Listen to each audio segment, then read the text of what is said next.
ومن أحسن قولا ممن دعا إلى الله وعمل صالحا وقال إنني من المسلمين.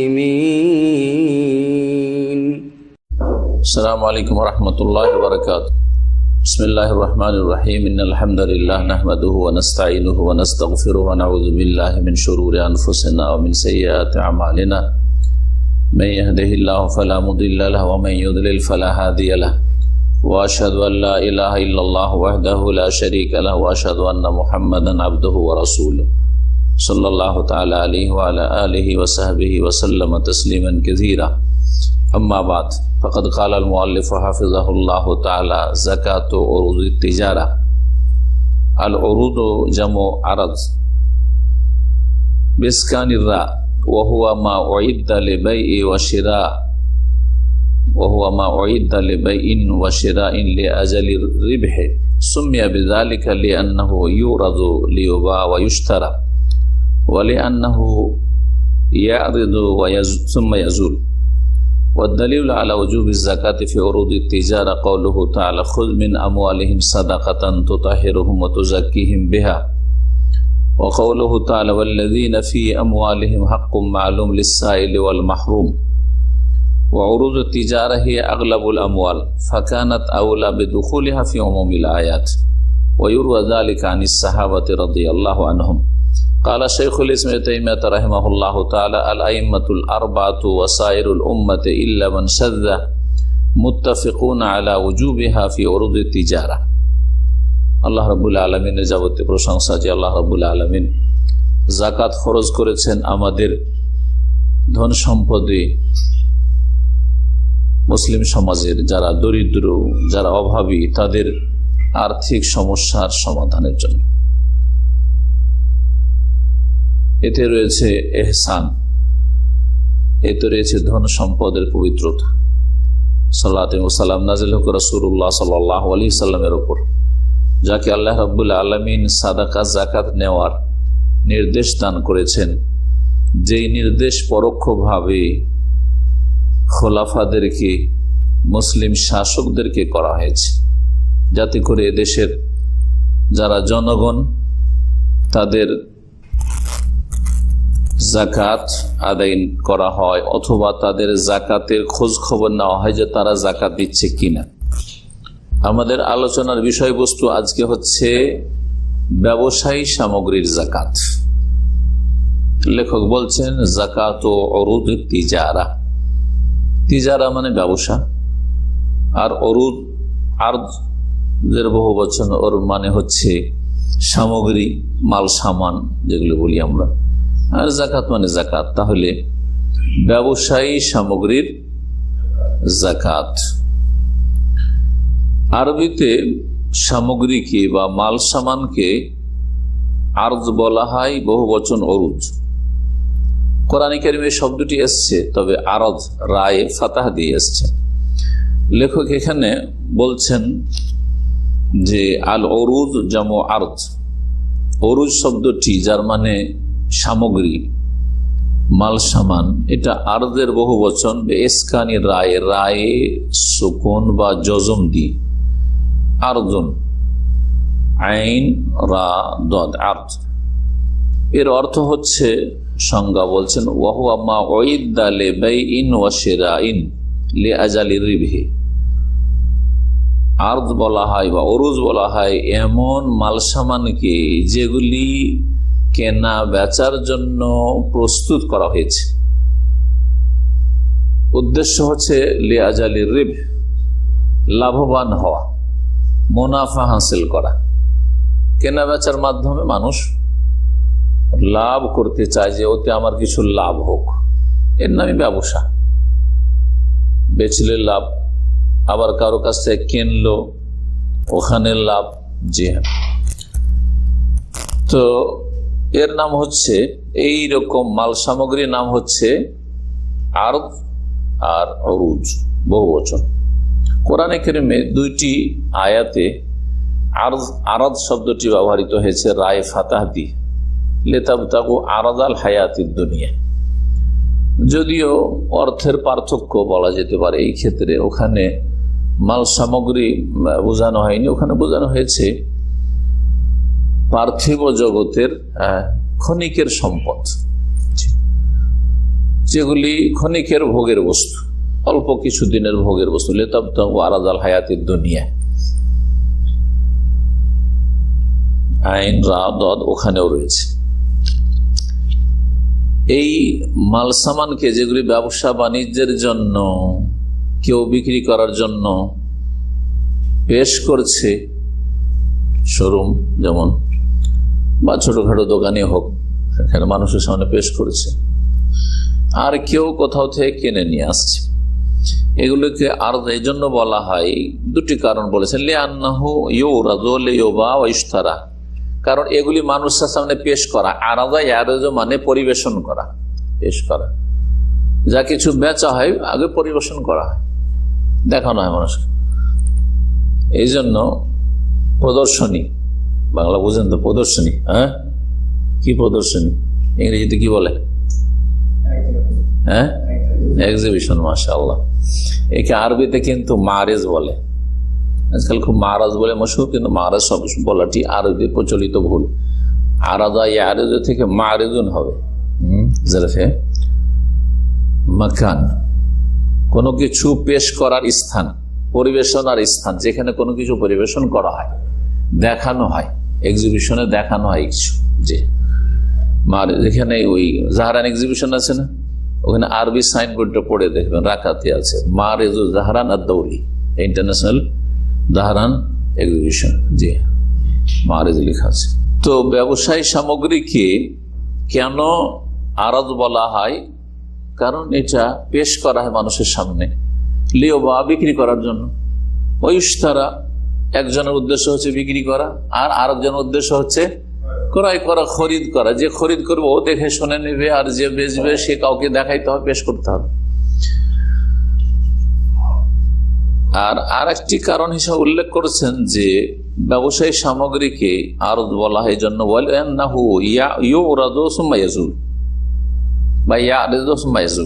কারণ সেটা ক্ষণিকের জন্য আসে আর তারপরে সেটা শেষ হয়ে যায়।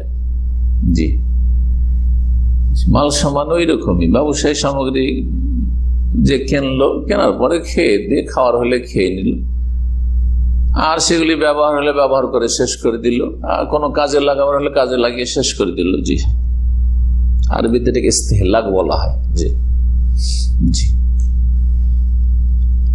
মানুষ অধিকাংশ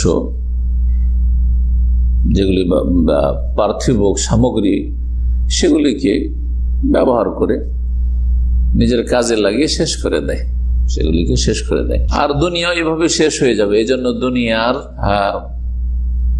ক্ষণস্থায়ী ভোগের সামগ্রীকে আরাদাল হায়াতের দুনিয়া, পার্থিব জগতের অস্থায়ী বা ক্ষণস্থায়ী ভোগের সামগ্রী বলা হয়েছে। ব্যবসায়ী সামগ্রীতে যাকাত ফরজ, এর দলিল কোরআনে কারিমে রয়েছে এবং সাহাবায়ে কেরাম থেকে এই বিষয়টি বর্ণিত রয়েছে। বলছেন ওয়াদ-দালিল আলা ওজুবিজ যাকাত ফি উরুজি তিজারা, ব্যবসায়ী সামগ্রীতে যাকাত যে ফরজ, এর দলিল হচ্ছে কোরআনে কারিমের দুটি আয়াত। একটি আয়াত হচ্ছে সূরা তওবার 103 নম্বর আয়াত। মহান আল্লাহ বলছেন খুয মিন আমওয়ালিহিম সাদাকা, হে নবী মুহাম্মদ সাল্লাল্লাহু আলাইহি সাল্লাম, তুমি মুসলিমদের ধন সম্পদ থেকে সাদাকা মানে যাকাত গ্রহণ করো। শুরুতে এর আগে আলোচনা করেছি, সাদাকা আরবিতে যাকাতকেও বলা হয়, আবার নফল দানকে বলা হয়। বাংলা ভাষায় আমরা যাকাত ফরজটাকে বলি, আর যেগুলো নফল দান খেরাত স্বেচ্ছায় আমরা করি সেটাকে সাদাকা বলি। কিন্তু এমন পার্থক্য আরবি ভাষায় নেই, প্রচলন হয়ে গেছে, কিন্তু এমনি আরবি ভাষার দাবি নয়। বরং মানুষের যাকাত দেওয়াটা তার সততা প্রমাণ করে, আর সাদাকা মানে সততা। জি, সাদাকা ইয়াসদুকু মানে সত্য কথা বলা, সত্য প্রকাশ করা। আল্লাহ রাব্বুল আলামিন রাসূলুল্লাহ সাল্লাল্লাহু আলাইহি সাল্লামকে যাকাত নিতে বলেছেন। আমি শুরুতে এই জন্য বলছিলাম যে সরাসরি ডাইরেক্ট আল্লাহ বলছেন কাকে? রাসূলুল্লাহ সাল্লাল্লাহু আলাইহি সাল্লামকে। তিনি দুনিয়া থেকে চলে গেছেন, তো এই হুকুম কি নেই? এই হুকুম আছে। কার জন্য? প্রত্যেক মুসলিম শাসকের জন্য এই হুকুম আছে যে মুসলিম শাসক এই আয়াতের সম্বোধনের আওতাভুক্ত। প্রত্যেক মুসলিম খলিফা ওর নাম বলেন, আর রাজাই বলেন, আর রাষ্ট্রপতি প্রধানমন্ত্রী বলেন, যে ভাষা দিয়ে বলেন না কেন, হাকিম বলেন আর সুলতান বলেন, জি হ্যাঁ, আল্লাহ সম্বোধন করছেন যে হে শাসকরা, তোমরা জনগণের সাদাকা গ্রহণ করো। সাদাকা গ্রহণের দুটো পদ্ধতি আছে। একটা হচ্ছে যে সরকার নেবে, যে ধন সম্পদগুলি সরকার কাছে পেশ করা হয়েছে, যে এইগুলো দিয়ে আমরা ব্যবসা বাণিজ্য করছি, সরকার নিয়ে আমানতের সাথে সেটা বিতরণ করে দেবে গঠনমূলক কাজে, যাদের হক তাদের মাঝে বিতরণ করবে। কিন্তু এটা জরুরি কাজ নয়। তবে জরুরি যেটা মুসলিম শাসকের জন্য, সেটা হচ্ছে যে দেশের জনগণ পয়সাওয়ালারা জাকাত দিচ্ছে কিনা এটা সরকার অবশ্যই খোঁজ খবর রাখবে, অবশ্যই খোঁজ খবর রাখবে। বড় বড় ব্যবসায়ী, হ্যাঁ, বড় বড় পুঁজিপতি দেশে আছে, যাদের কোটি কোটি টাকা, আর তাদের লক্ষ লক্ষ কোটি কোটি টাকা অনেকের জাকাত বেরোবে, এরা জাকাত দিচ্ছে কিনা। যাদের অল্প স্বল্প জাকাত বেরোচ্ছে 2000, 10,000, 20,000, 50,000 হয়তো বুঝতে পারবেন না সরকার, কিন্তু যাদের লক্ষ লক্ষ টাকার জাকাত বেরোচ্ছে এরা জাকাত বের করছে কিনা, আর জাকাত যদি বের করে তো কোথায় খরচ করছে এরা, অবশ্যই এগুলো সরকারের খোঁজ নেওয়ার বিষয় রয়েছে। ফরজ এটা। ইসলামিক যদি স্টেট হয়, মুসলিম সত্যিকার মুসলিম দেশ হয়, আর ইসলামিক যদি শাসন হয়, তাহলে এটা হচ্ছে ইসলামিক শাসনের দাবি, খোঁজ খবর রাখবে। তবে ব্যক্তি স্বাধীনতা হস্তক্ষেপ করবে না। শরীয়ত এটা বলছে না যে সব জাকাত নিয়ে সরকারকে জমা করতে হবে আর সরকার বিতরণ করবে, না, এটা বলছে না। এই জন্য আলহামদুলিল্লাহ সৌদি আরবের ব্যক্তি মালিকানায় নিজের জাকাত নিজেরাই দেবে। তবে সরকারের কাছে যে ব্যবসাগুলি চালু করা হয়েছে, পুঁজি দেখে যে আমি এত টাকা পুঁজি লাগে ব্যবসা করছি, সেই টাকার জাকাতটা অন্তত সরকার নেবে, নিয়ে আদায় করবে। এই সিস্টেমটা রয়েছে, যে একটা প্রতিষ্ঠান রয়েছে মাসলাহাতুজ যাকাত। এই জন্য অনেক কোম্পানির মালিকেরা যারা খোঁজ খবর রাখেন যে তাদেরকে লাইসেন্স রিনিউয়াল করার জন্য ইত্যাদির জন্য জাকাতগুলি দিতে হয়, তো সেগুলি সরকার যারা হকদার তাদের মাঝে বিতরণ করে দেয়। এই ছিল একটি আয়াত। উদ্দেশ্য জাকাতের, আল্লাহ বলছেন তাদেরকে পাক করবে এবং তাদের পরিশুদ্ধি করবে, অন্তর পাক করবে, তাদের ধন সম্পদ পাক করবে মাধ্যমে। আর একটি আয়াত হচ্ছে ফি আমওয়ালি হাক্কুম মালুম, আর মুমিন সত্যিকার সৎকর্মশীল জান্নাতি ওরা, যাদের ধন সম্পদে একটা নির্দিষ্ট পরিমাণ অধিকার রয়েছে, প্রাপ্য রয়েছে। কার জন্য? লিসাইলি, ভিক্ষুকদের জন্য, যারা ভিক্ষা করে, চাই, যারা যাচ্ছা করে। ওয়াল মাহরুম, আর যারা চাই না সেই জন্য অনেক সময় বঞ্চিত থাকে। মাহরুম মানে বঞ্চিত, চাই না কিন্তু হকদার, এরাই আসল অভাবে, কিন্তু তাদের স্বভাব চাওয়া নয়, তাদের মান সম্মানের খেয়াল রেখে তারা চাইতে পারেন না, এরাই বেশি হকদার। অনেক সময় যারা ভিক্ষা করে, অনেকে পেশাদার ভিক্ষুক, তারা হকদার নয়, তারা অসৎ অধিকাংশ। কিন্তু যারা চায় না আর অভাবী, তারা হচ্ছে আসল হকদার। এদের প্রশংসা কোরআনে কারিমে করা হয়েছে। এখানে বলা হয়েছে দুই শ্রেণীর লোককে দিতে, যারা চাইতে আসছে অভাবী তাদেরকে দেবেন, যারা চাইছে না কিন্তু জানছেন যে অভাবী, বিশেষ করে প্রত্যেক গ্রামের ধনী লোকেরা, সচ্ছল লোকেরা যারা জাকাত দিচ্ছে, সাহেবে নেশাব, তারা গ্রামের গরিবদেরকে জানছে, এলাকার গরিবদের অভাবীদেরকে জানছে। সুতরাং তাদের চাইতে হবে জরুরি নয়, চাইবে না, নিজে থেকে দিয়ে আসতে হবে, তাদেরকে দিতে হবে। আল্লাহ প্রশংসা করতে গিয়ে এদের সম্পর্কে লা ইয়াসআলুনা আন-নাসা ইলহাফা, তারা মানুষের কাছে পিড়াপিড়ি করে চাইতে যায় না, চাইতে যায় না। ইয়াহসাবুহুমুল জাহিলু আগনিয়া মিনা তাফ, তারা ভিক্ষা করা থেকে, মানুষের কাছে চাওয়া থেকে বেঁচে থাকে। জীবনেও কারো কাছে মুখ খোলে না যে আমার অভাব আছে, আমার আর্থিক সমস্যা আছে, আমার ছেলেটা চিকিৎসা করাতে পারছি না, অথবা আমার খাওয়া দাওয়ার ব্যবস্থা নেই, অথবা আমাদের শীত বস্ত্র নেই, এইসব কথা কাউকে বলতে পারছে না, যত কষ্টে থাক না কেন। ইয়াহসাবুহুমুল জাহিলু আগনিয়া, এদেরকে দেখলে মুসলিম সমাজের যারা অজ্ঞ লোক, যারা মানুষের দরদ বুঝে না, মানুষের অবস্থা ভালোভাবে তারা স্টাডি করে না যে কে কি অবস্থা আছে, মানুষের খোঁজ খবর নেই না, বাহ্যিক দেখে যে এরা তো ভালোই খাচ্ছে যাচ্ছে, কই কোনোদিন তো কোনো কথা বলে না, কোনো সমস্যার কথা তুলে ধরে না, এদেরকে আল্লাহ জাহিল বলেছেন। জাহিলের কোনো গাল না, জাহিল মানে অজ্ঞ। এদের খোঁজ খবর না উচিত ছিল সমাজের লোক সম্পর্কে, গ্রামের লোকদের সম্পর্কে, এলাকার লোকদের সম্পর্কে, ওয়াহাবীদের সম্পর্কে খোঁজ খবর নাই এরা কি কি অবস্থায় না আছে না আছে। এরা যেহেতু চায় না, সেই জন্য এদেরকে কি মনে করে, আগ্নিয়া, সচ্ছল মনে করে, এদেরকে সুখী মনে করে, বিত্তবান মনে করে। তারিফুম বিসীমাহুম, কিন্তু গভীরভাবে তাদের যদি মুখের দিকে দেখো, চেহারার দিকে দেখো, তাহলে চেহারার লক্ষণ দেখলে বুঝতে পারবে যে এরা কেউ না খেয়ে আছে। তাদের কাপড় দেখলে, তাদের ছেলে মেয়েদের কাপড় দেখলে বুঝতে পারবে যে ছিঁড়া ফাটা কাপড়, ঠান্ডা শীতের সময় তাদের পাতলা কাপড়, শীত বস্ত্র নেই, এগুলো দেখলে বুঝতে পারবে। আল্লাহ বলছেন তারিফুম বিসীমাহুম, প্রশংসা করেছেন আল্লাহ এই শ্রেণীর লোকদের, এবং এদেরকে বেশি দিতে বলেছেন যারা আজকে মুসলিম সমাজে বঞ্চিত। আল্লাহ জন্য মাহরুম বলেছেন ওদেরকে, যারা চাই না অথচ হকদার তাদেরকে আল্লাহ মাহরুম, কারণ এদেরকে সমাজের লোক মাহরুম রাখে, বঞ্চিত রাখে, তাই না? সূরা মাআরিজের আয়াত নম্বর 24-25 এই আয়াতগুলিতে দলিল রয়েছে কিসের? যে ব্যবসায়ী সামগ্রীতে যাকাত দিতে হবে। কিভাবে দলিল রয়েছে বলছেন, অরুজু তিজারাহি আগলাবুল আমওয়াল, মানুষের ধন সম্পদ বিভিন্ন রকম। কিছু ধন সম্পদ আছে যেটা স্বর্ণের আকারে, বাড়িতে গোল্ড আছে, ওনার চাঁদি, অল্প লোকের বাড়িতে চাঁদি আজকাল আছে, কিছু গয়নার জন্য হয়তো স্বর্ণ রাখছেন, কিন্তু অধিকাংশ মানুষের ধন সম্পদ হচ্ছে ব্যবসায়ী সামগ্রী। ব্যবসা তো যত টাকা মুসলিমদের লাগানো আছে এটা একদিকে রাখেন, আর একদিকে ব্যাংকে যত টাকা মানুষ হয়তো ডিপোজিট করে রেখেছে, কোনটা পরিমাণ বেশি হবে? খাটাচ্ছে, যারা ব্যবসায় খাটাচ্ছে যে অ্যামাউন্ট, এটার পরিমাণ অনেক বেশি হয়ে যাবে। আল্লাহ বলছেন মাল ধনে যাকাত নেও, এবং তাদের মাল ধনে হক রয়েছে। মূল বা অধিকাংশ মালধন, সিংহভাগ মালধন তো মানুষের ব্যবসায় সামগ্রী, আর ওতে যদি যাকাত না দেয় তাহলে তো বেশিরভাগ ধন সম্পদের যাকাত দিল না। টাকাকে কারা বসিয়ে রাখে? যারা টাকা খাটাইতে জানে না, আমাদের মতো সাদা সিদ্ধান্ত লোক, টাকা পয়সা খাটাইতে যায় না, রিস্কও নিতে চাই না, কাকে দিব বেমানি করে নিবি, আর নিজেও যাই না, ব্যবসা বুঝি না, সুতরাং চলো ব্যাংকে জমা, অথবা বাড়িতে জমা।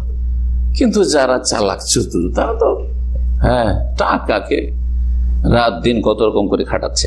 বলছেন যে ব্যবসায় সামগ্রী হচ্ছে সিংহভাগ ধন সম্পদ, আগলাবুল আমওয়াল, ফাকানাত আউলা বিদুখুলি ফি উমুমিল আয়াত, সুতরাং আয়াতের যে ব্যাপক অর্থ রয়েছে তার মধ্যে এটা প্রথম অন্তর্ভুক্ত। ওয়ায়ুরওয়া যালিকা আনিস সাহাবা রাদিয়াল্লাহু আনহুম, সাহাবায়ে কেরাম রাদিয়াল্লাহু আনহুম থেকে এটাই বর্ণিত হয়েছে যে ব্যবসায়ী সামগ্রীতে যাকাত রয়েছে। শাইখুল ইসলাম ইবনে তাইমিয়া রাহিমাহুল্লাহ এই ব্যবসায়ী সামগ্রীর যাকাত সম্পর্কে বলছেন। ইমাম ইবনে তাইমিয়া রাহমাতুল্লাহ আলাইহি এমন একজন মুজাদ্দিদ, সংস্কারক ইমাম ছিলেন এবং গবেষক ইমাম ছিলেন, মুহাক্কিক, যিনি 4 মযহাবের ফিকহের তুলনামূলক পড়াশোনা করে 4 মযহাবে যেই সব দুর্বল ফতোয়াগুলি রয়েছে বা মাসাইলগুলি রয়েছে বা দলিল রয়েছে সেগুলি থেকে মুক্ত হয়ে তিনি ফিকহের ক্ষেত্রে, তার আগে আকীদার ক্ষেত্রে, সমস্ত বিষয়ের ক্ষেত্রে তুলনামূলক খাঁটি আপনার বিষয়টি তুলে ধরার চেষ্টা করেছেন, যারা তাদের অন্যতম। এই জন্য যারা গবেষণামূলক আলোচনা করে, ইমাম ইবনে তাইমিয়া রাহিমাহুল্লাহর নাম এবং তার উদ্ধৃতি দেওয়া ছাড়া, তার কথা তুলে ধরা ছাড়া হতেই পারে না। জি, আমার কথা বুঝতে পারছেন? আলেম 2 প্রকার আছে। এক শ্রেণীর আলেম আছে এক মযহাবের কিতাব পড়িয়ে, ধরেন হাম্বলি, তো হাম্বলি মযহাবে এইটা হচ্ছে মত, এইটা হচ্ছে মত, এই হচ্ছে ওর পক্ষে দলিল, হয়ে গেল, শেষ, সহজ। এক গিয়ারে উঠিয়ে দিয়ে এক গিয়ারে গাড়ি চালাইতে আছেন, গাড়িতে যেমন অবস্থা হোক না কেন, খুব সহজ, তাই না? গিয়ার চেঞ্জ করতে হচ্ছে।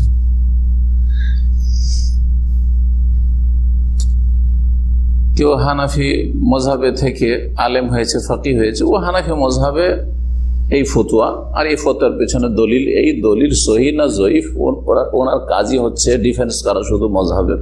হ্যাঁ, কেমন করে এই মজহাব রক্ষা করতে হবে এবং এই ফতুয়া রক্ষা করতে হবে, এর পেছনে দলিল পেশ করে, এইটাই কাজ।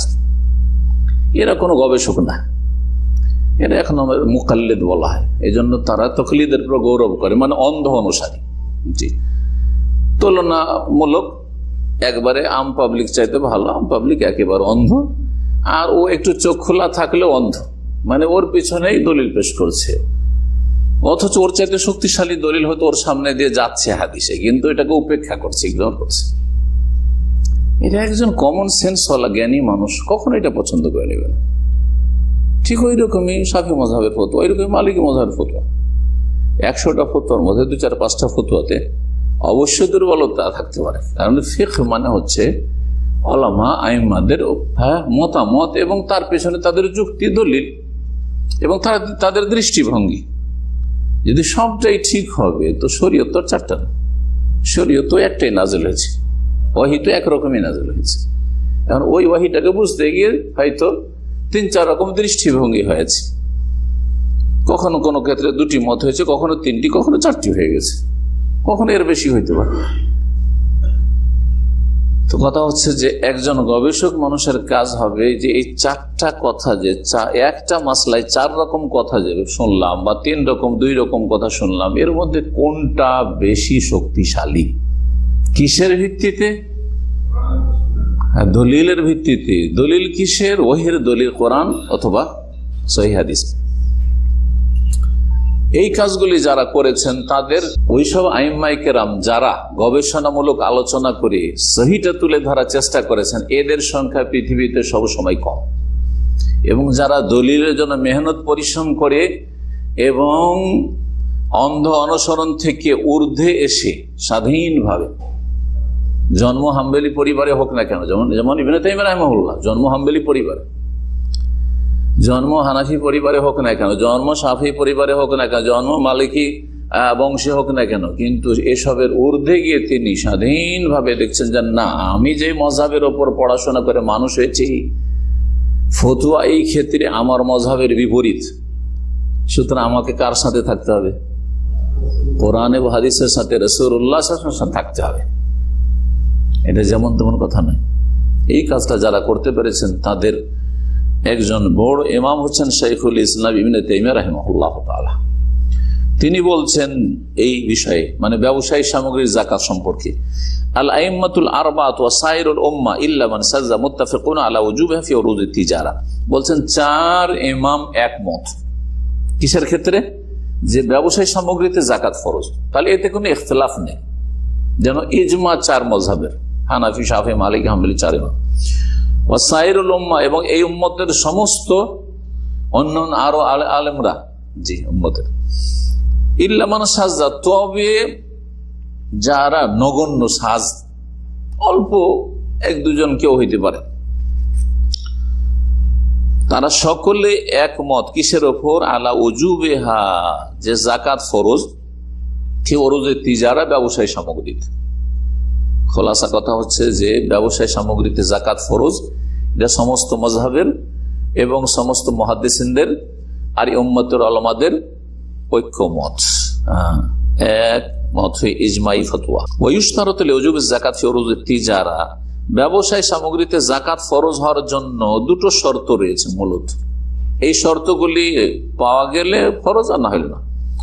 প্রথম শর্ত আনতাবলুগা কিমাতুহা নিসাবান, প্রথম কথা নিসাবে পৌঁছিতে হবে। যেমন স্বর্ণের নিসাব লাগবে 7.5 ভরি, তাহলেই যাকাত ফরজ হবে, তার কমে হবে না।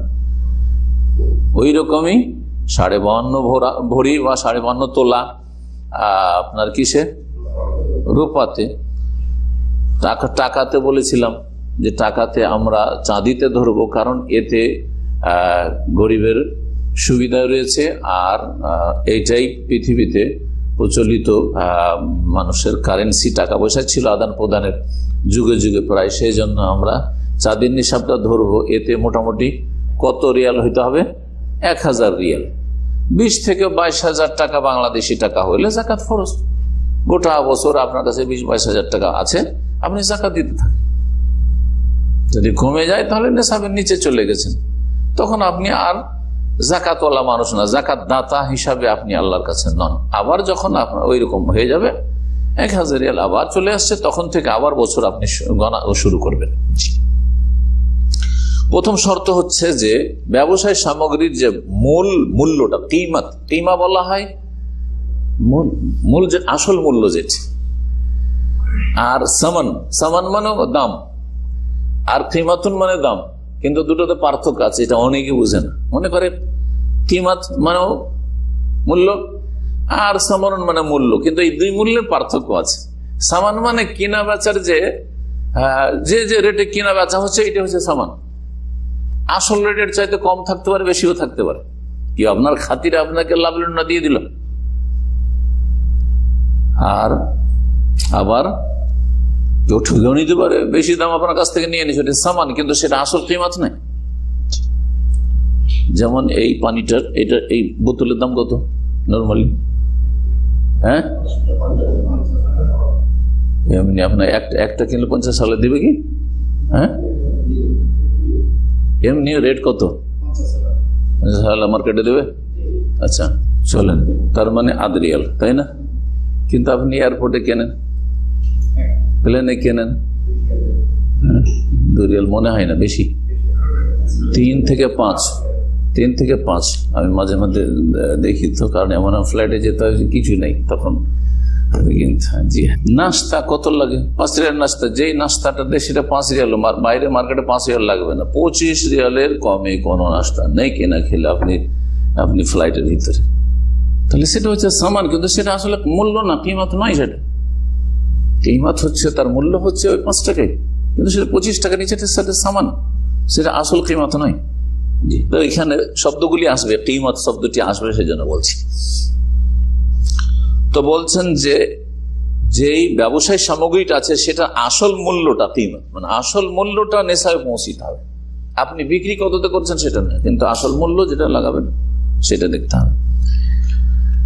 নেশায় মিন আহাদিন নাকদাইনি, এই দুটো কারেন্সিতে, যাহাব নাকদ, যেগুলি আমরা কারেন্সি হিসেবে ব্যবহার করি, স্বর্ণ অথবা চাঁদির দুটোর যেটাতে আগে নেশায় পৌঁছে যাবে। লেখক বলবেন যে যেটাতে আগে নেশাব। বর্তমান যুগে নেশাবের ক্ষেত্রে যদি আমরা নেশাবে ধরি স্বর্ণ, তাহলে অনেক পরে আপনি জাকাত দাতা হিসাবে গণ্য হবেন। পক্ষান্তরে যদি আমি চাঁদি ধরি, তাহলে 1000 রিয়ালে আপনাকে জাকাত দিতে হচ্ছে, ঠিক না? এমন একটা সময় আসতে পারে যে স্বর্ণের মূল্য কমে যেতে পারে, চাঁদের মূল্য বেড়ে যেতে পারে, তখন কি করবেন? হ্যাঁ, তো এখানে লেখক বলছেন যে যেটাতে গরিবের, অভাবীর, দরিদ্রের সুবিধা আছে, কারণ এদের অভাব দূর করা আসল উদ্দেশ্য। সচ্ছল মানুষের তো আর কোনো অসুবিধা নেই, যেটা দিচ্ছে শতকরা 2.5% দিচ্ছে, সামান্য দিচ্ছে, কিন্তু গরিবদের কোনটাতে বেশি ফায়দা আছে? বেশি বেশি জাকাত বেরোবে, বেশি বেশি তাদের সমস্যার সমাধান হবে। তাহলে যখন দেখবো যে স্বর্ণে আগে নেশাব পৌঁছে যায়, তখন স্বর্ণকে আমরা নেশাব বলে গণ্য করব। বর্তমান যুগে আমরা চাঁদিকেই নেশাব হিসাবে গণ্য করব। এর পিছনে একটা যুক্তি যে এতে গরিবের বেশি লাভ আছে, গরিবের স্বার্থ আছে। আমরা গরিবের স্বার্থটাকে, অভাবীদের স্বার্থটাকে বড় করে দেখব, কারণ তাদের সাথে ইহসান করা, তাদের উপকার করা, তাদের পাশে দাঁড়ানো আমাদের উদ্দেশ্য। আর একটি যুক্তি শেখ সাফি রহমান পড়ি, মুহাদ্দিস নামে একটি ম্যাগাজিন বেরোতো এক সময়, অনেক আগে, আজকের থেকে 35 বছর আগে। তখন একটা ভালো আর্টিকেল গবেষণামূলক এসেছিল, তাতে লিখেছিলেন বিস্তারিত।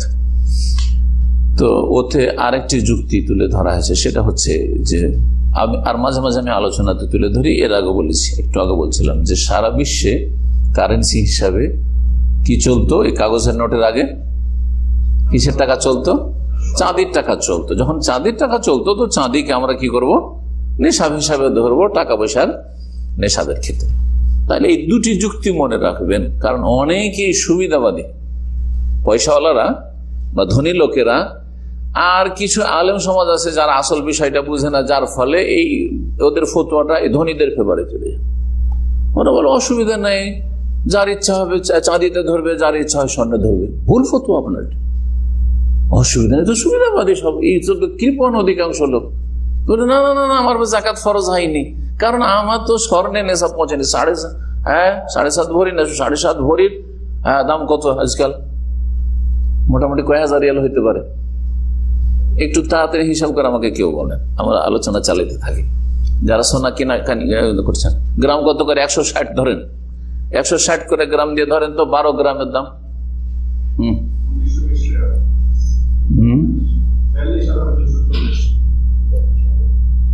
মানে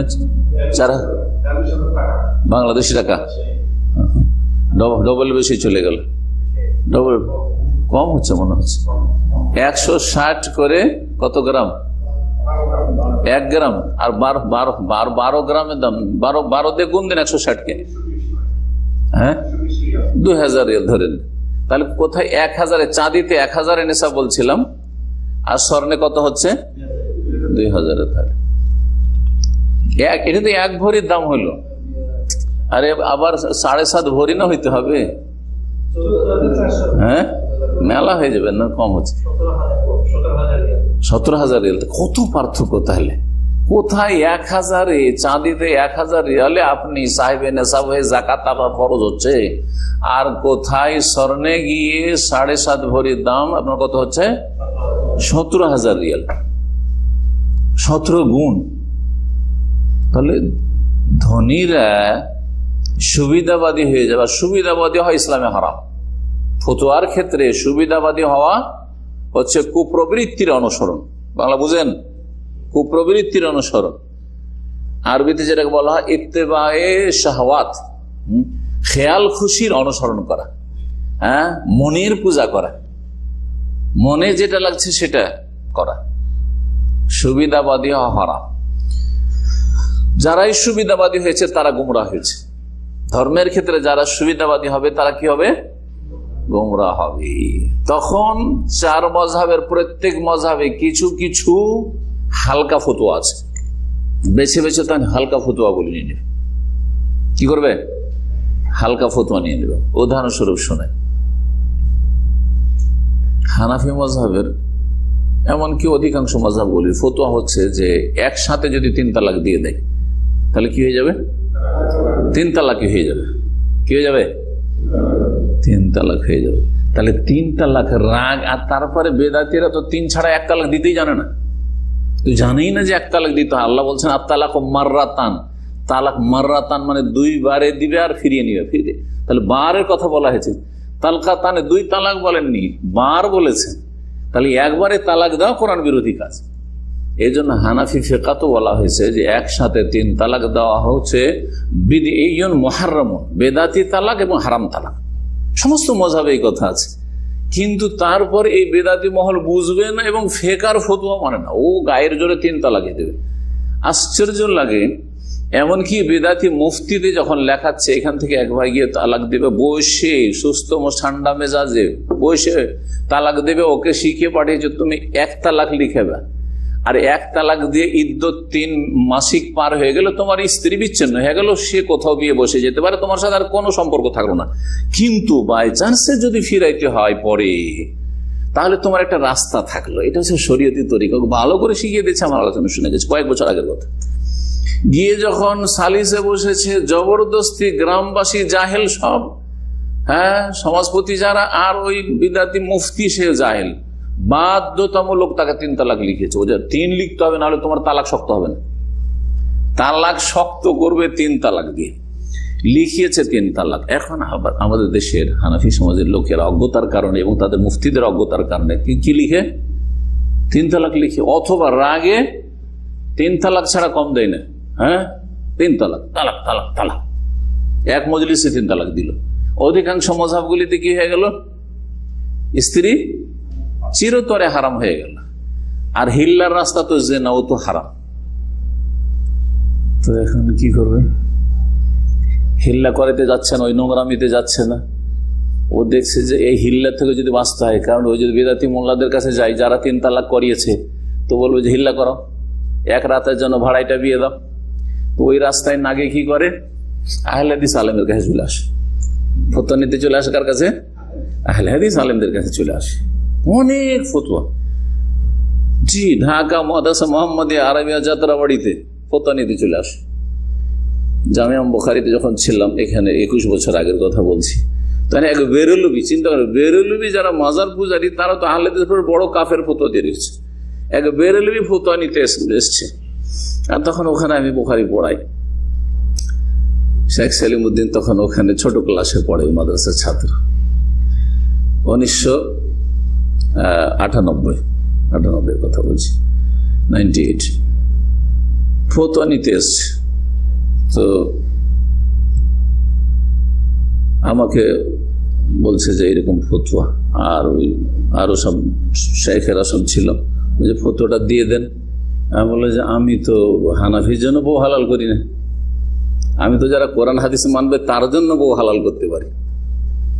যে কোরআন হাদিস সরাসরি মানবে ফতোয়া তার জন্য হালাল করবো, কিন্তু যার মজহাবে এটা হারাম তার জন্য কি করে হালাল করবেন? কথা বুঝতে পেরেছেন? ভালো করে ঠান্ডা বিষয়টা বুঝেন।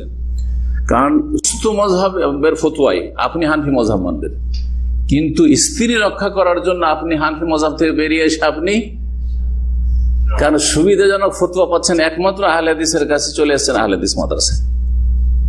এটা আপনার জন্য জায়েজ না? মোটেই জায়েজ নয়। কখন জায়েজ হবে? এটা আমার ভাষা না শোনায়, মদিনার বড় একজন আলেমের কথা বলি, শেখ উমর ফাল্লাতা রাহিমাহুল্লাহ তাআলা। ওনার ছেলে এখন মসজিদে নববীর মুয়াজ্জিন, মোহাম্মদ ফাল্লাতা। এখন শেখ উমর ফাল্লাতার সাথে আমরা হজের ডিউটিতে ছিলাম মেনায়। তো একসাথে পাশাপাশি এই মেনার দিনগুলিতে আরাফা মুজদালিফায় ছিলাম। আর মদিনার এক সময় আমাদের আগে প্রথম যখন মদিনা ইউনিভার্সিটি খুলে, আল্লামা নাসিরুদ্দিন আলবানী যখন প্রফেসর ছিলেন মদিনা ইউনিভার্সিটি, শেখ বিন বাজ রাহিমাহুল্লাহ যখন চ্যান্সেলর ছিলেন, ওই সময় তিনি ওখানকার রেক্টর ছিলেন। জি, রাহিমাহুল্লাহ তাআলা কয়েক বছর আগে ইন্তেকাল করেছেন। তো ওনার সাথে এই বিষয়টি নিয়ে আলোচনা করেছেন। শেখ, আমাদের দেশে অনেকেই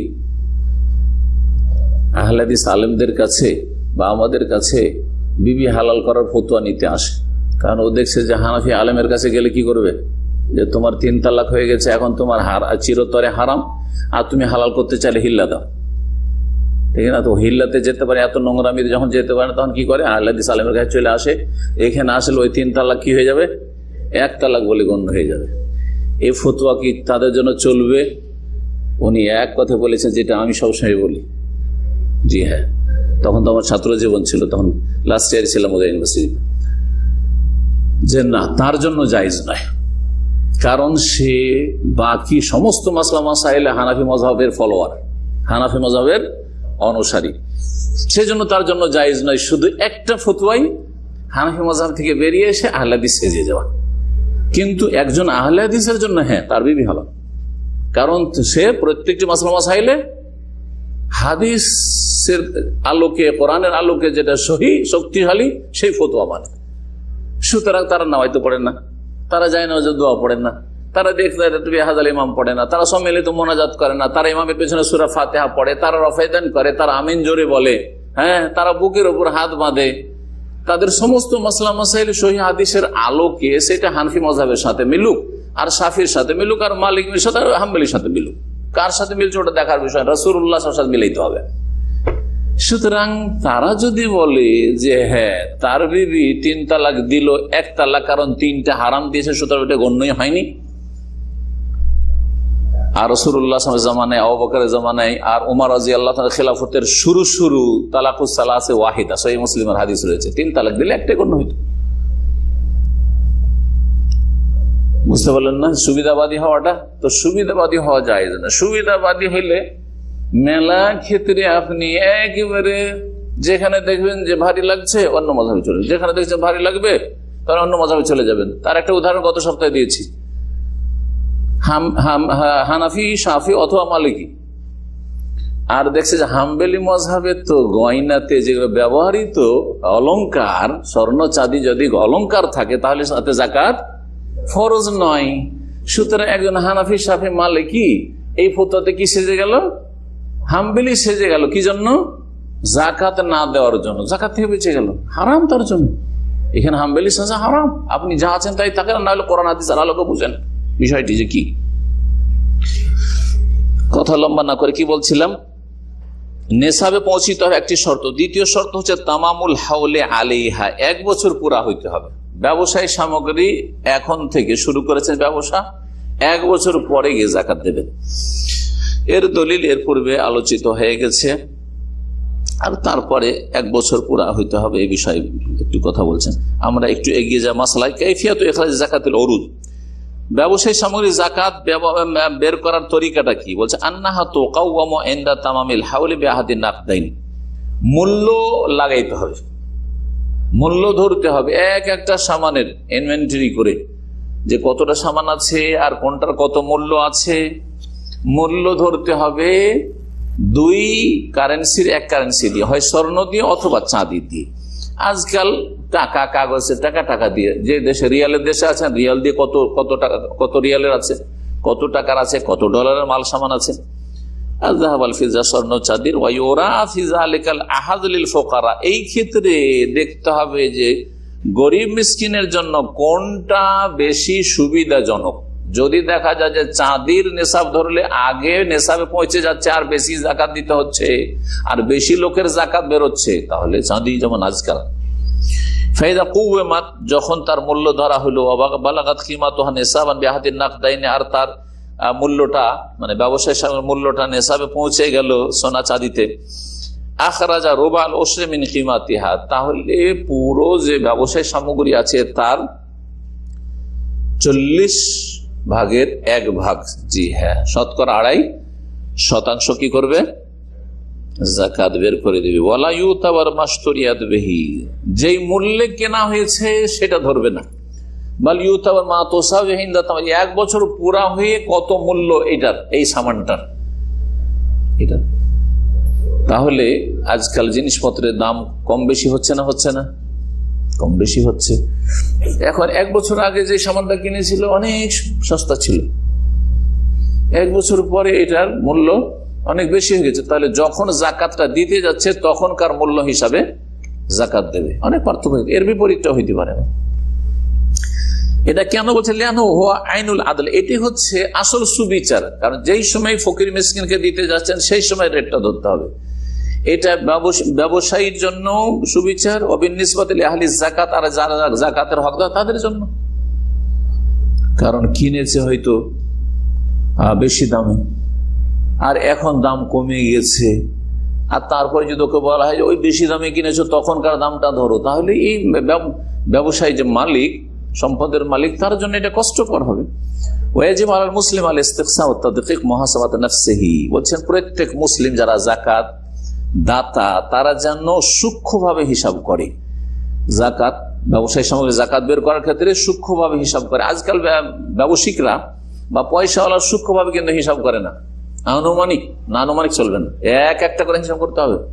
কোন ব্যাংকে কত টাকা আছে, কোনখানে কত টাকা আছে। আল্লাহু আকবার, আমি চিন্তা করি যারা অনেক টাকার মালিক কেমন করে যে হিসাব করে, আর করে কি করে না। হিসাব করলে খুব সহজ, কারণ আজকাল তো মাশাআল্লাহ চার্টার্ড অ্যাকাউন্টেন্ট দিয়ে তারপরে মাশাআল্লাহ ও তো আজকাল সিস্টেমে আপনার হিসাব করে রেডি করে দিয়ে দিচ্ছে। এমনি আমরা কিছু টাকা এদিক সেদিক ধরেন ছড়িয়ে আছে, হ্যাঁ, ব্যক্তি মালিকানে কয়েক হাজার, তাতে হিসাব করতে গিয়ে কোথায় কোথায় টাকা হয়তো থেকে যাচ্ছে খেয়াল করছেন না। জি হ্যাঁ, সব টাকা হিসাব করতে হবে। ধরেন আপনার মালিকানে টাকা আছে আর আপনার ছেলেরাও কিছু ইনকাম করছে, আপনি এখন দায়িত্বশীল, আপনার সাথে তারা জয়েন্ট ফ্যামিলিতে আছে, আপনার স্ত্রীর কাছে কিছু টাকা পয়সা আছে, আপনার খোঁজ খবর নিতে হবে। তোমার টাকা পয়সা আছে, স্ত্রীকে বলবেন বড় ছেলে মেজো ছেলে তোমাদের এত টাকা পয়সা আছে, ওই টাকা পয়সাগুলো জাকাত দিলে কিনা, দাও জাকাত একসাথে আমরা সবাই মিলে দিই। আর এগুলো হিসাব করা উচিত, কারণ জবাব দিতে হবে রব্বুল আলামিনের কাছে। হিসাব ওইভাবে করতে হবে কা মুহাসাবাতি শারীকি শাহীহ লি শারীকিহি, যেমন একজন কৃপণ পার্টনার নিজের পার্টনারের সাথে হিসাব করে, বছরের শেষে যখন হিসাব করে পাই পাই করে হিসাব করে, কত টাকা লাভ হলো, লস হলো তো কেন লস হলো, কোথেকে লস হলো, করে না? ওই রকম ভাবে যাকাতের পয়সা হিসাব করবেন।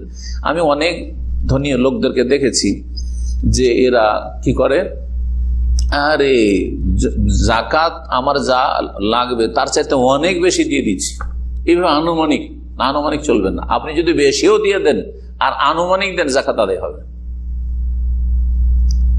আল্লাহ কি বলেছেন? বের করতে বলেছেন, জাকাত বের করতে হবে। আমার 1 লক্ষ রিয়াল আছে, 2500 বের করে দিতে হবে। আর আমি গোটা বছরে মাঝে মাঝে ফকির মিসকিনকে দিচ্ছি, মাঝে মাঝে ফকির মিসকিনকে দিচ্ছি, আর বলছি যে লাগতো তো 2500 রিয়াল, আমি প্রায় 10,000 দিয়ে ফেলেছি। হবে না, হবে না জাকাত। এইভাবে বের করতে হবে যাতে স্পষ্ট হয় যে আপনি জাকাত বের করলেন। জি, ইবাদত ফরজ। যা কিছু আছে সমস্ত কিছু কি করবে, গণনা করবে। মিন অরুজি তিজার, ব্যবসায়ী সামগ্রী যত রকমের আছে, প্রথম কথা ওগুলো হিসাব করবে, মানে বের করবে যে কত, গণবে যে কত কি আছে, কতটা আইটেম। তারপরে সেগুলির দাম ফেলবে তাকওয়ান আদিলান, যেটা ন্যায়সঙ্গত মূল্য হতে পারে। সাহিবুল বাকালা, যেমন মুদিখানার দোকানের মালিক, ইহুসি জামিয়া মাফি বাকালে, তার বাকালাতে মানে মুদিখানার দোকানে যা কিছু আছে মাল সামান সব কিছু হিসাব করবে, কোনটা কতটা পিস আছে, কত মূল্য তার বর্তমানে এখন জাকাত দেওয়ার সময়। এইরকমই যারা বিভিন্ন যন্ত্রপাতি বিক্রি করে বা পার্টস বিক্রি করে, তারা সেসব পার্টসের হিসাব করবে। যারা গাড়ি শোরুমে গাড়ি বিক্রি করে, শোরুমের গাড়ি মানে ব্যবসায়ী সামগ্রী হইতে হবে, সেগুলির হিসাব করবে এবং সেগুলির মূল্য লাগাবে। ইনকানে বেসেরিল জুমলা কাদ্দারা বেসারিল জুমলা। এখন আরেকটি বিষয় থেকে যায়, সেটা বলছেন যে সেটা হোলসেল রেট ধরবে না রিটেল, খুচরা ধরবে, তাই না? সহজ কথা বলছেন লেখক, যদি সে হোলসেল বিক্রেতা হয় তাহলে হোলসেল রেট ধরবে, আর সে যদি রিটেল খুচরা বিক্রেতা হয় তাহলে খুচরা রেট ধরবে। খুচরা রেট কত আছে ওইভাবে ধরবে, তারপরে জাকাত দেবে। মাসালা আল আকারাত ওয়া সাইয়ারাত আল মুআদ্দাল লিল ইজার, ভাড়া দেওয়ার জন্য যেসব স্থাবর সম্পদ, আকার বলা স্থাবর সম্পদকে, কে বুঝেন এই বাংলা স্থাবর সম্পদ? ফখরুল ইসলাম, স্থাবর সম্পদ, হ্যাঁ স্থাবর সম্পদ কাছাকাছি। হ্যাঁ, স্থাবর সম্পদ আর অস্থাবর সম্পদ, বাংলাতে দুটো কথা আছে।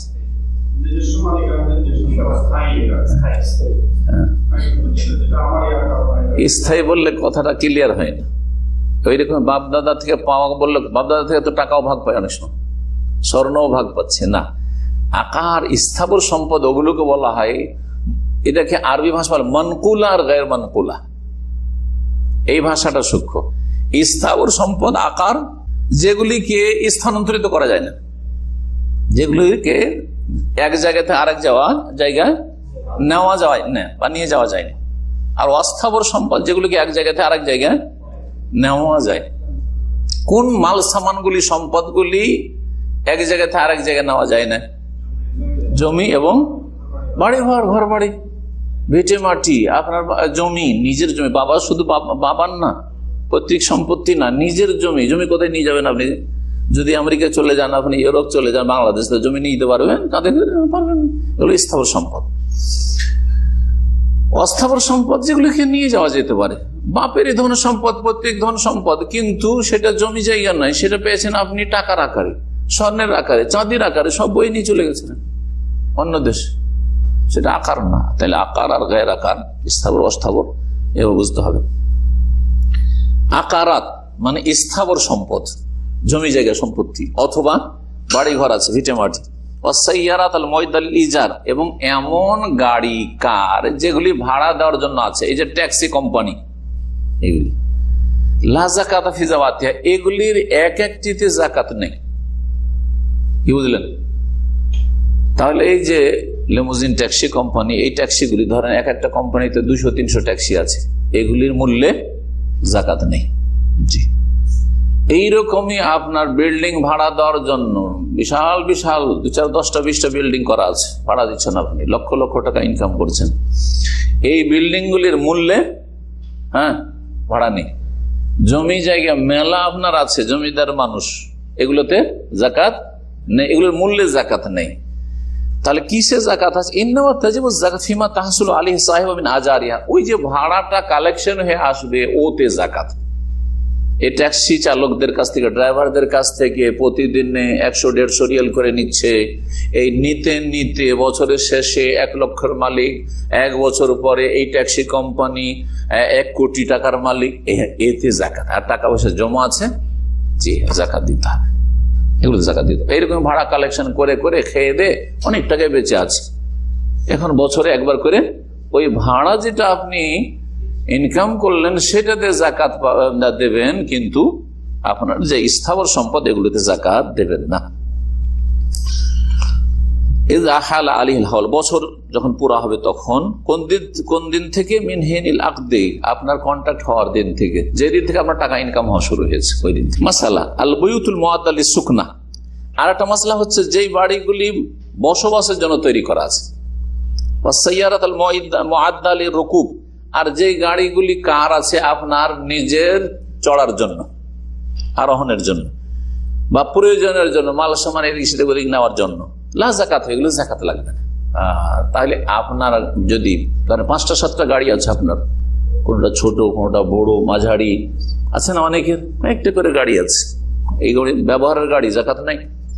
এইরকমই বাড়ি আপনার কয়েক শহরে কয়েকটা বাড়ি, একটা দাম্মামে, একটা রিয়াজে, একটা জেদ্দা, একটা মক্কা, অনেকের বাড়ি আছে না, বাড়ি করে রেখেছে, মাঝে মধ্যে আসে একটু, জি, এগুলোতে জাকাত লাগবে না, এগুলোতে জাকাত লাগবে না। গ্রামের বাড়ি, শহরের বাড়ি, জাকাত লাগবে না।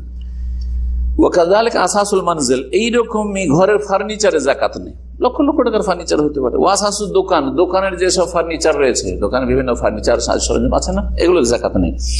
ওয়া আলাতুত তাজির, এবং এইরকম ব্যবসায়ীর যেসব যন্ত্রপাতি রয়েছে ব্যবসা বাণিজ্যের জন্য, অনেক কিছু থাকতে পারে সেগুলি, উদাহরণস্বরূপ দাঁড়ি পাল্লা আছে, আরো কিছু আছে মাপার জন্য, অথবা আরো বিভিন্ন রকমের, অথবা আতর বিক্রেতা যারা, আতরের দোকানে অনেক বোতল আছে না, এগুলোর তো একটা মূল্য আছে, এগুলো জাকাতের অন্তর্ভুক্ত নাই, যে এগুলো বেচা উদ্দেশ্য না, এগুলো তো করে আতর বিক্রি করার উদ্দেশ্য। কুল্লু হাযিল আশিয়া লা জাকাত, এগুলোতে জাকাত লাগবে না। লিআন্না লা তুবাউ লিতিজারা, কারণ এগুলি ব্যবসার জন্য না, এগুলি ব্যবসার উদ্দেশ্য নয়। এগুলো রাসূলুল্লাহ সাল্লাল্লাহু আলাইহি ওয়াসাল্লামের একটি হাদিস রয়েছে, আবু হুরায়রা রাদিয়াল্লাহু তাআলা আনহু বর্ণনাকারী বলেন, লাইসা আলাল মুসলিমি ফি আবদিহি ওয়ালা ফারাসি সাদাকা, কোন মুসলিমের দাসে, দাসদাসীতে এবং ঘোড়ায়, মানে বাহনে, ঘোড়া তখনকার বাহন ছিল, ঘোড়াতে জাকাত নাই। যখন তখনকার ঘোড়াতে জাকাত ছিল না, যেটা বাহনের জন্য, যেই উট বাহনের জন্য সেটাতে জাকাত ছিল না, যেহেতু সেটা আমার সওয়ারি বা বাহন, যানবাহন ছিল। এখনকার যানবাহন যদি আমার কার থাকে, যত টাকা কার থাক না কেন, 5 লাখ রিয়াল 10 লাখ রিয়াল কার থাকতে পারে, জাকাত তাতে নেই। মুত্তাফাকুন আলাইহি। তাহলে কোন গাড়িতে জাকাত লাগবে এখন এতগুলি আলোচনার পরে জানতে পারলেন? ভাড়া গাড়িতে তো জাকাত একটু বললাম যে ভাড়াটা উঠে আসবে তখন লাগবে। হ্যাঁ, যেই গাড়িগুলি শোরুমে ব্যবসা, আল মজদুই, হোন্ডায়ের বা কিয়ার, আল জাবার, আজকাল কিয়ার এজেন্ট শোরুমে রেখেছে, বুঝা গেছে কিনা? জি হ্যাঁ, এদের এগুলোতে জাকাত দিতে হবে, এগুলো হচ্ছে এদের ব্যবসায় সামগ্রী। এইরকম মোটরসাইকেলের দোকান হয়তো, জি হ্যাঁ, এদেরকে জাকাত দিতে হবে, কারণ এগুলো হচ্ছে তাদের কি ব্যবসায় সামগ্রী এগুলি। জি হ্যাঁ, এখানে আজকের আলোচনা শেষ হলো। সাল্লাল্লাহু আলা নবিয়িনা মুহাম্মদ ওয়া আলা আলিহি ওয়া সাহবিহি আজমাইন। ওয়া জাযাকুমুল্লাহু খায়রান।